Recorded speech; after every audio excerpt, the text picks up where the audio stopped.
Militer Rusia terus menghalau serangan angkatan bersenjata Ukraina. Di pemukiman Novoselovskoye, wilayah Svatovo, unit musuh yang berjumlah 2-3 peleton berusaha membuat benteng di pinggiran barat desa. Tapi di sini artileri Rusia dan sistem penyembur api berat TOS-1 Asol Sepek berperan. Hasil pekerjaan mereka dapat diprediksi, musuh mundur ke posisi aslinya, demikian keterangan video yang diunggah akun Telegram tanggal 16 Januari. TOS-1A adalah kendaraan peluncur roket era Soviet 220 mm 30 barel atau 24 barel dan beberapa senjata termobarik dipasang di tangki chasis T-72.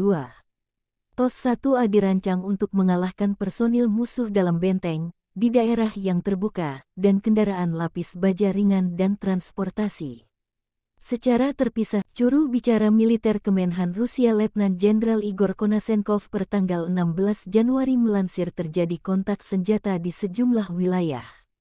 Di arah Kupiansk, penerbangan Angkatan Darat dan Artileri Distrik Militer Barat Rusia menggempur unit-unit Brigade Mekanik Angkatan Bersenjata Ukraina AFU ke-92 dan Brigade Pertahanan Teritorial ke-103 dekat Sinkovka dan Brestovo, wilayah Kharkov.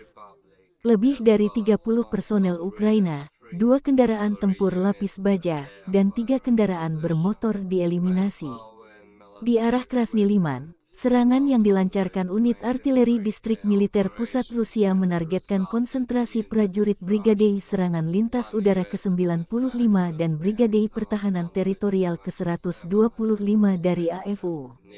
Serangan mengakibatkan eliminasi lebih dari 75 personel Ukraina, 3 tank, 5 lapis baja kendaraan tempur, dan 1 pikap di dekat Serebrianka dan Terni, Republik Rakyat Donetsk. Letjen Igor Konasenkov melansir secara total, 372 pesawat terbang dan 200 helikopter, 2.885 kendaraan udara tak berawak angkatan bersenjata Ukraina dihancurkan.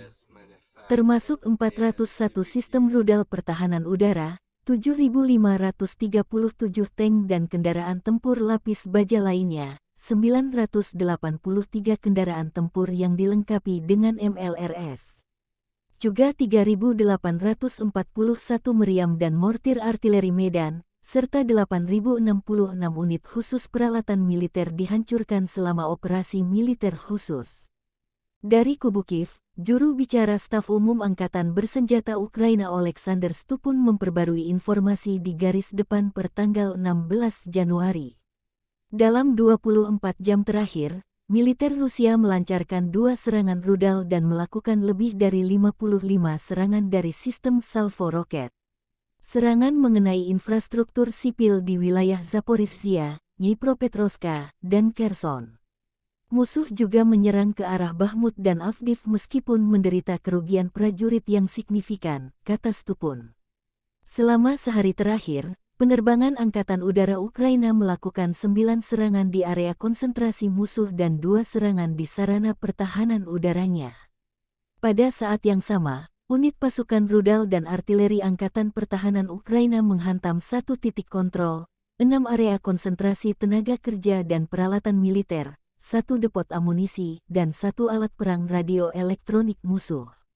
Militer Rusia kehilangan 790 prajurit dalam 24 jam terakhir. Termasuk 12 tank, 21 kendaraan lapis baja, 5 unit artileri. Secara total, Rusia kehilangan 116.080 prajurit sejak awal serangan. Termasuk 286 jet tempur dan 276 helikopter. Konflik Rusia-Ukraina memasuki hari 327 belum ada tanda-tanda perdamaian. Terima kasih sudah nonton, jangan lupa like, subscribe, dan share ya!